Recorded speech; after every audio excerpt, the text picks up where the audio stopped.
అకాల వర్షాలు అన్నదాతకు కంటి మీద కునుకు లేకుండా చేస్తున్నాయి.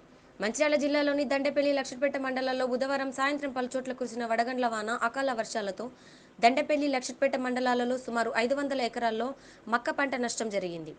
వర్షాలకు చేతికొచ్చిన పంట చేతికి రాకుండా పోతుందని రైతు ఆవేదన చెందుతున్నాడు. మరో 2 రోజుల పాటు వర్షాలున్నాయని హెచ్చరిస్తున్న వాతావరణ శాఖ సూచనతో రైతులు భయాందోళనకు గురవుతున్నారు. జరిగిన నష్టానికి ప్రభుత్వం వెంటనే పరిహారం అందించాలని రైతులు వేడుకుంటున్నారు.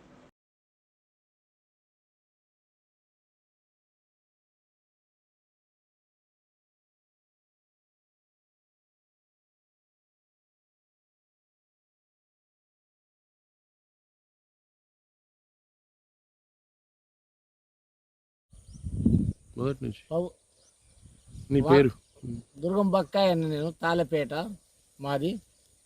ఇప్పుడు 3 ఎకరాల పొలం మక్క చేసుకుంటే మొత్తం నోటికి వచ్చింది పంట మొత్తం రాళ్ళవాన పట్టి మొత్తం భూమి పట్టబట్టింది.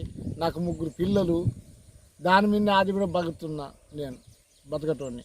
ప్రభుత్వం ఏం చెప్తుందో ఏం